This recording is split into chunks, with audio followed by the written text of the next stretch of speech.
Ya sama seperti NU dan Muhammadiyah selalu khilaf awal Ramadan. Itu memang nggak bisa nggak khilaf. Misalnya begini, tak beri contoh ya. Karena kadang yang khilaf juga nggak pernah belajar. Lucu kan? Tak beri contoh ya. 2001 itu abad keberapa coba? Tahun 2001. Abad 21 abad 20? Abad 21.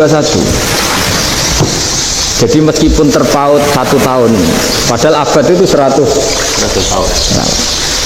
Nah, pikirannya orang-orang Muhammadiyah seperti itu. Hilal kalau sudah melewati garis ufuk, meskipun setengah derajat atau 1 derajat itu sudah ikut bulan berikutnya. Sehingga ya sudah, meskipun sekian derajat sudah dianggap Ramadan. Nah, pikirannya orang NU enggak.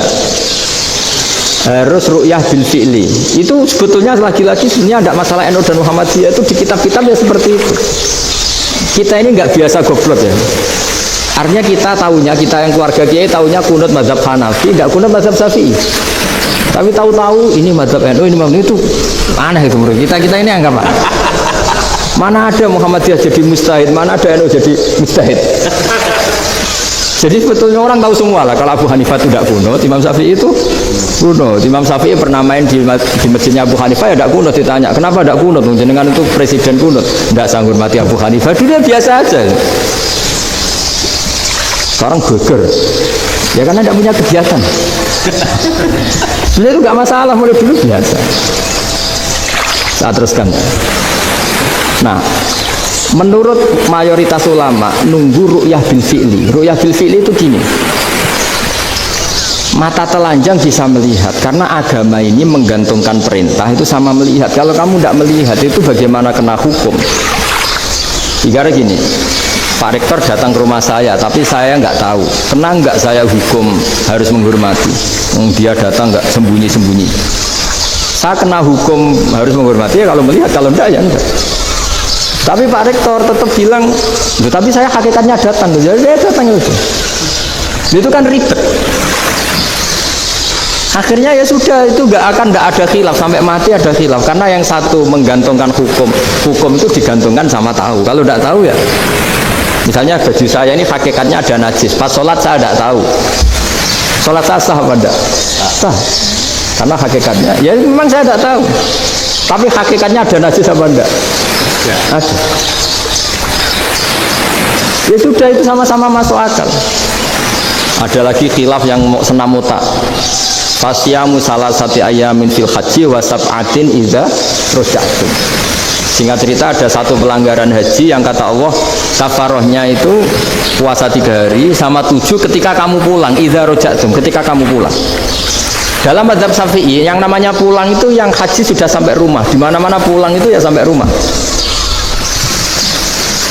Dalam mazhab Abu Hanifah enggak, ketika orang sudah balik kanan dari Arab Saudi, dari Mekah, ya namanya sudah pulang. Misalnya gini, ini Pak Rektor pamit saya, Pak Haris. Gus, Pak Haris mana? Ya sudah pulang kata saya, padahal sampai pandangan sampai. Tapi bagi keluarganya belum pulang. Lalu idza raja'tum ketika pulang itu bahasanya siapa? Bahasa istrinya apa bahasa yang ditamoni? Kamu ditamoni orang, terus tamunya mana? Sudah pulang. Tapi tanyakan istrinya, belum pulang. Khilaf-khilaf gini kok jadi geger itu kan goblok banget maksud saya itu. Jadi biasa, jadi itu biasa. Jadi ya karena memang ini bukan masalah akidah, ini masalah furu'iyah, masalah fikih itu masalah furu'iyah. Mau tidak mau harus beda. Misalnya di sholat juga gitu. Wa ayyuku udin ko adal musolli sokat sholatu. Duduk dengan gaya apapun itu sholatnya sah. Jika sampean kalau haji atau umroh, orang Arab itu jenis duduk enak-enak awak di kursi. Duduk sopan ya hanya orang Indonesia ya. Kalau sholat itu masih duduk ala orang takiyat. Kalau sampean di Mekah, duduknya pakai apa coba? Kursi ya. Oh enak sholat duduk. Karena memang takbirnya dipakai dengan duduk gaya apa saja sah. Makanya sengenak awak duduk di kursi. Ribet kan? Mau tidak disahkan itu namanya duduk. Mau disahkan masa iya soal Allah kok duduk santai-santai gitu. Tapi mau apa? Ini fikih. Ya saya ulang lagi, ini fikih. Fikih itu ya sudah, ini fikih. Makanya kalau ulama berdebat, misalnya Abu Hanifah berpendapat sholat itu wajib baca Fatihah pasal Quran. Dalam mainstreamnya ya Fatihah, karena la sholata liman lam yaqra bi Fatihatil kitab. Tapi cara Abu Hanifah enggak. Faqra'u ma tayassara minal Quran. Bacalah apa saja yang mudah bagi kamu, asal itu Quran. Mungkin gak gending Jawa, gak nyanyi lah. Ya sudah, mau apa coba? Jadi ya susah memang kalau fikih itu ya sudah seperti itu. Ada lagi yang masih ekstrim, misalnya yang namanya menyembelih hewan itu gimana coba? Dari hidup ke mati, apa pasti mati disembelih? Cara mazhab Imam Syafi'i yang namanya menyembelih itu penyembelian harus menjadi sebab kematian. Itu yang sah. Karena lagi penyembelian menjadi sebab kematian yang syar'i. Sehingga beliau mensyaratkan hewan yang disembelih ini masih punya hayatun mustaqirrah, punya kehidupan yang normal. Sehingga kalau nggak disembelih ya hidup. Jika kalau ada hewan ketabrak truk kejet-kejet mesti mati nih buat sembelih, itu nggak sah, karena nggak usah disembelih ya wes mati kan. Karena ini hanya nunggu koordinasi Israel kan, dia kejet-kejet itu kan prosedur itu. Tapi tidak disembelih pun mati. Tapi cara mazhab Malik enggak. Pokoknya anggere jek duwe nyawa jenenge kewan urip. Dengan kamu sembelih berarti matine mergo mbok sembelih. Meskipun nanti ya gak usah disembelih ya mati. Coba hitung secara ilmu matematika. Kalau gak disembelih hidupnya 5 menit. Gara-gara kamu sembelih hidupnya langsung mati. Terus dia matinya, coro di persidangan, matinya disebabkan apa? Disebabkan disembelih apa kecelakaan? Oh, debat kok kamu. Sama-sama UMM aja debat.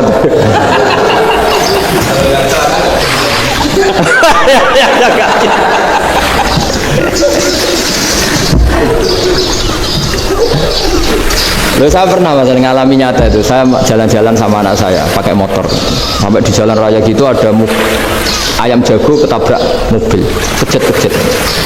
Orangnya tanya, Gus ini halal tau ora? Wis kanggo kon halal. Suatu saat dia nggak terima kan, tanya, kenapa? Ya nak kiai ra pantes, masuk kewan mesti mati nih tak sembelih, nak kiai pantes.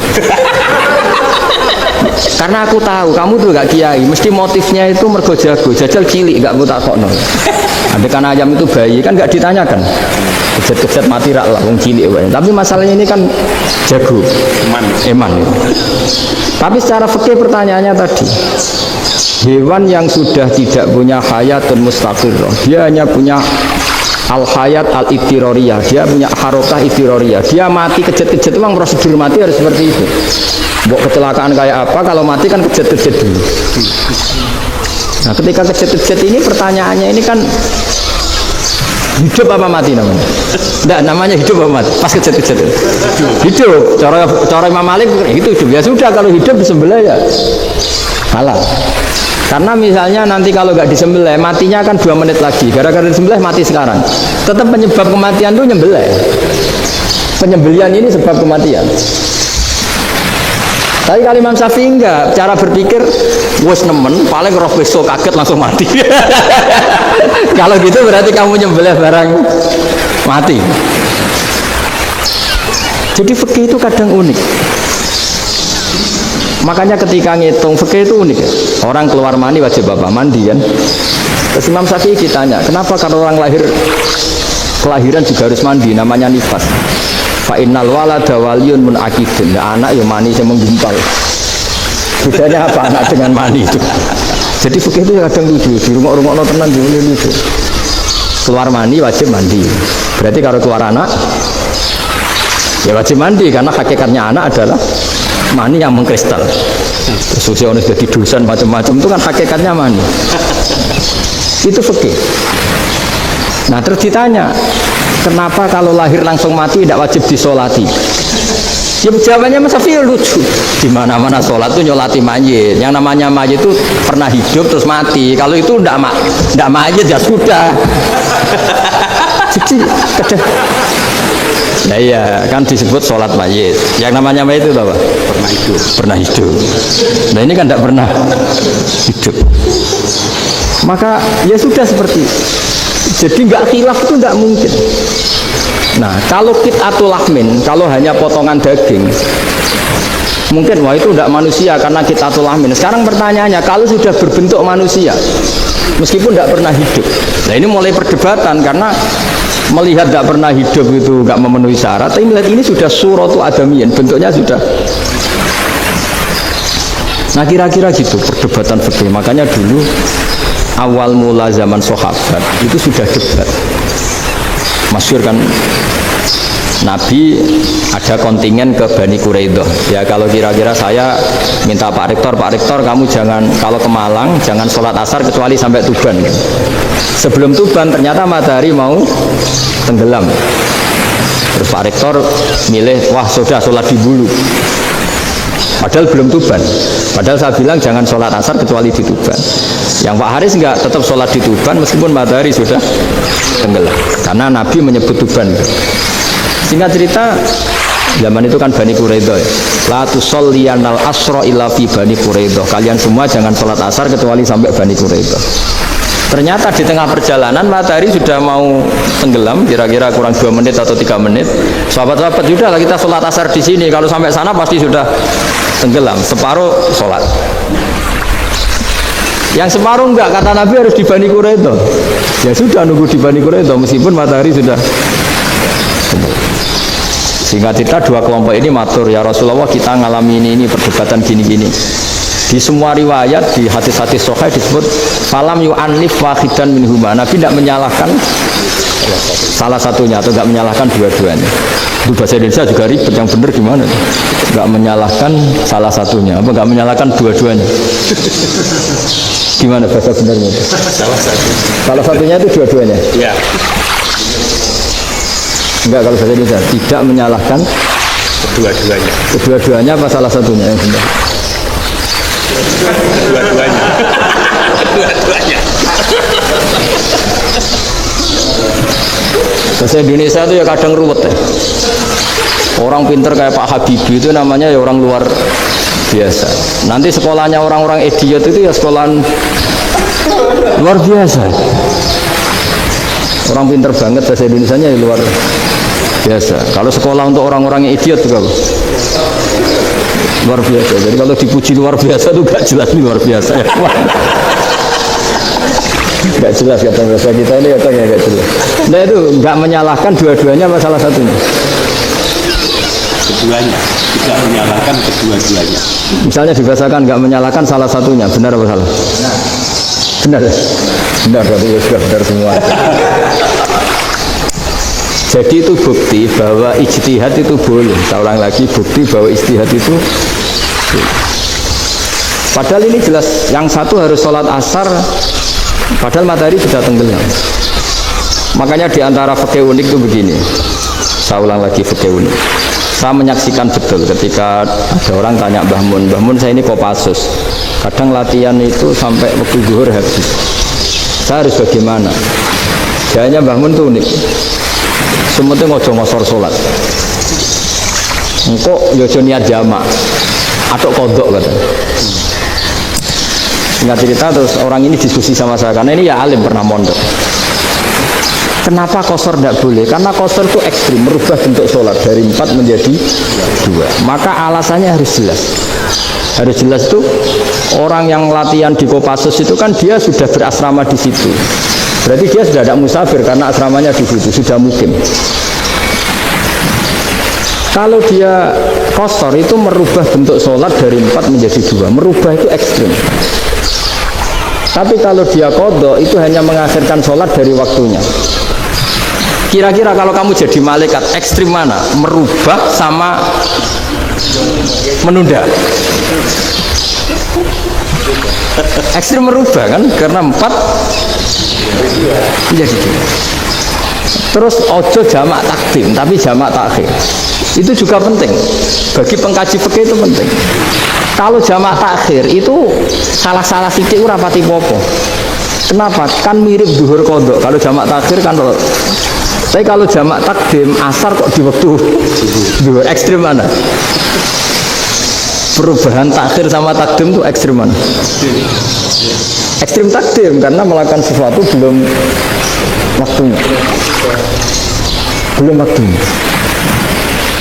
Jadi itu memang ya memang tadi kajian-kajian fikih itu memang unik.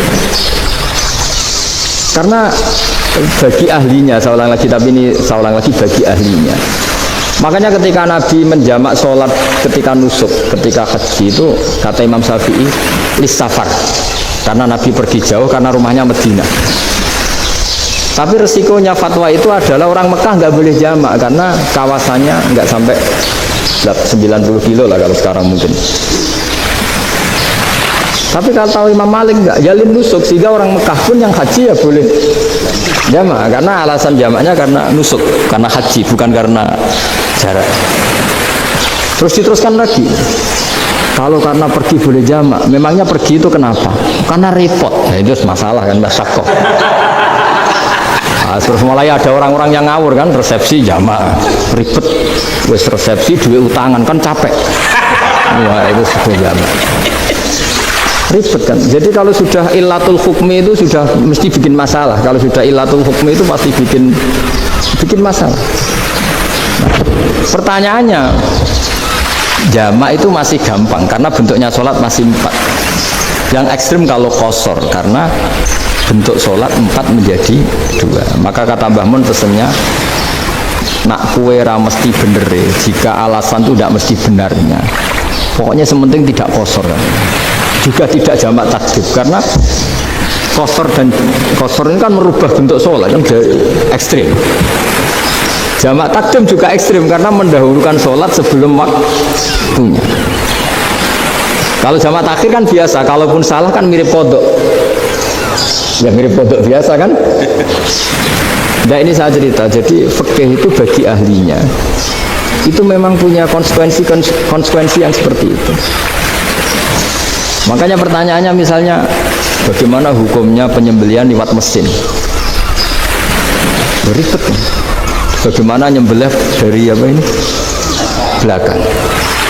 Saya baca di kitab-kitab nyembelih dari belakang itu ya hukumnya tetap boleh asal apa itu kulkum dan mari itu terpotong. Tapi pertanyaannya, jangan-jangan ayamnya sudah kaget dulu karena uratnya ini. Makanya perlu ditanya ahli medis, setelah uratnya tercabut ini jangan-jangan sudah berstatus mati. Kan potensi ketika dipotong dari sini, potensi sudah berstatus mati. Makanya, nah kalau misalnya menyembelih dengan dibaca, itu langsung mati gitu. Itu tetap ada doktoh, kalau dalam bahasa fikih doktoh. Dia terkaget, begitu. Ada doktoh karena nggak bisa bernafas terus mati. Berarti kelangsungannya bangkai. Jadi orang yang pengkaji fikih itu ya seperti itu, memang itu yang ditekuni. Tapi kita sebagai orang awam ya tadi, nak sing kecelakaan itu wedhus, ayam jago ngeman, tapi nak pitik cilik ikhlas.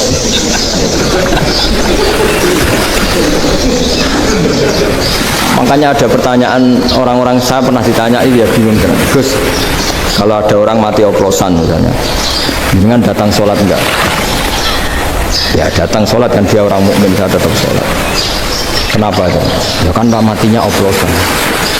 Tapi andaikan tokoh yang mati, kamu sholat enggak? Ya sholat kan dia tokoh. Jadi ribet. Fikih itu ribet. Makanya Imam Nawawi nanti ngendikan gini. Ada orang ngundang Nabi, ya Rasulullah, saya mohon nyolati ini. Nabi tanya, punya utang enggak? Punya. Nabi, saya enggak mau nyolati mayit yang punya utang. Ada sahabat datang, ya Rasulullah, utang itu tak ambil alih kami. Berarti dia sudah tidak punya utang. Nabi kerso nyolati. Pertanyaannya, utang itu hal yang boleh. Saya ulangi, utang itu hal yang boleh.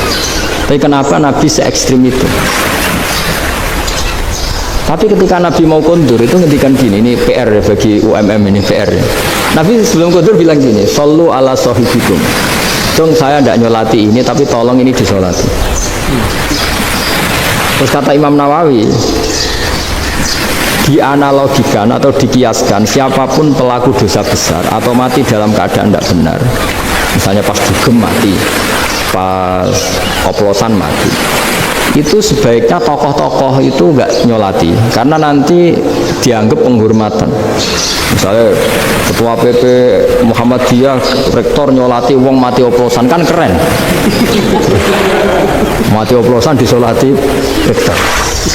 Ya sudah, tapi kalau nggak disolati nanti ada tradisi yang keliru yaitu janazatul muslim tidak ngalami disolati. Padahal siapapun yang muslim janazahnya harus disolati. Makanya setengah-tengah ya rasa rektor lah, satpam sama kudu tetap ada yang sholat gitu. Itu kata Imam Nawawi. Jadi ketika ada orang mati nggak benar, itu sebaiknya tokoh-tokohnya nggak ikut sholati, tapi awamun nas orang kebanyakan ikut sholat. Jadi fikih itu agak jelimet karena tadi ketika tokoh ini nyolati pertanyaannya bedanya apa mbek sing mati ning masjid mbek mati oplosan. Karena sama-sama semua orang nyolati kan tidak ada sanksi sosial ya. Tapi ketika nggak disolatkan sama sekali, wah lebih parah lagi. Ini ada janazatul muslim tidak disolati. Sehingga kata Imam Nawawi ini hebatnya Nabi tengah-tengah. Jadi Nabi kundur, dong saya tidak nyolati tapi shollu ala sahibikum. Ya tapi ini kamu harus nyolati. Kata Imam Nawawi, orang yang mati bunuh diri, orang yang mati oplosan, orang mati secara nggak benar itu asal dia muslim tetap wajib disolati karena sholat ini hakul muslim. Kan seorang muslim diantara haknya apa ketika mati dikafani, dimandikan, disolat. Tapi ini masalahnya matinya pas murtakibul kabirah, pas melakukan dosa besar. Dan itu sebab kematiannya. Kalau dia oplosan, kan sebab matinya karena oplosan. Ya kan terus ribet. Mau disolati oleh, apalagi misalnya kita ketua ulama, sudah terkenal wali, wah keren, mati oplosan disolati wali, kan ribet kan. Nanti yang repot malaikatnya. Itu ya ini yang nggak kata bahaya. Saya pernah baca kitab itu yang repot malaikatnya. Itu ada yang bilang gini, orang yang punya hutang itu pasti nanti hisabnya berat. Diaudit malaikat sampai bisa nyaur utangnya. Sementara malaikat kena konstitusi, kalau Nabi mendoakan harus mustajab. Ini kan ada dua hukum yang berlawanan. Sekali Nabi berdoa, wa maghfir lahu warhamhu, itu harus dituruti malaikat. Nggak boleh doanya Nabi nggak dituruti malaikat. Sementara aturan Islam juga harus dituruti bahwa orang yang punya utang harus tersandra oleh utang. Lain asing dunia Pak Haris kan, nggak TN, nggak ngefek gitu. Jadi misalnya Pak Haris bingung sampai nangis semua maghfir lahu, nggak ngefek. Malaikat nggak itu, nggak sudah. Tapi kalau Nabi yang berdoa kan harus dituruti. Ini masalahnya kan itu. Nah kalau diturutin berarti hutangnya harus bebas. Padahal secara aturan harus tersandra karena punya hutang.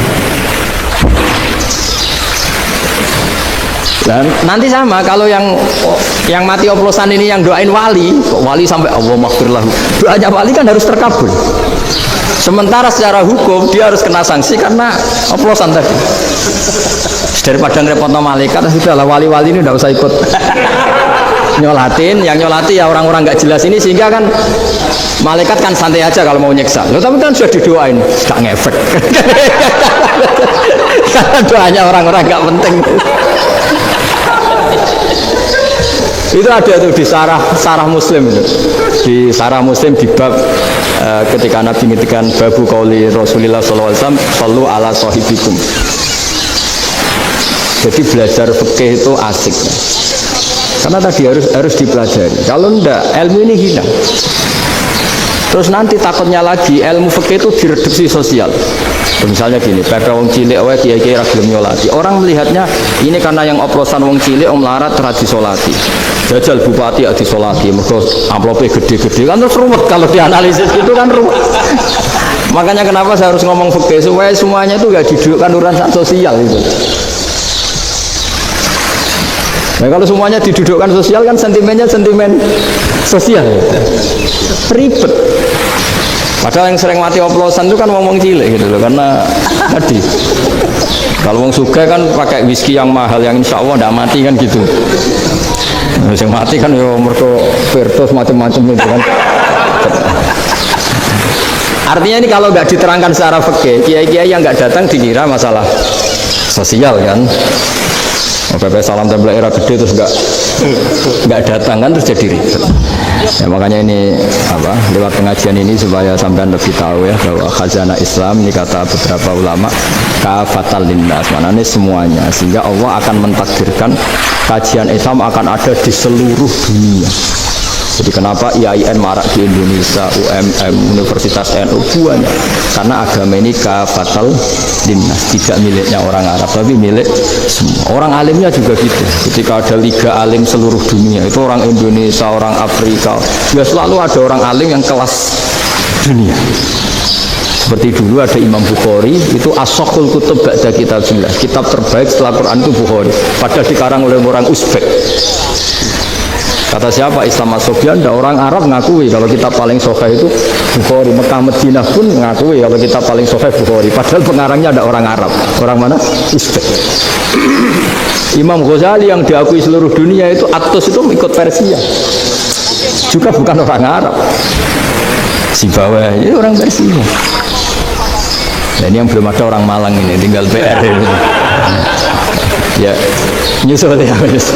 Ya, saya kira demikian. Assalamualaikum warahmatullahi wabarakatuh.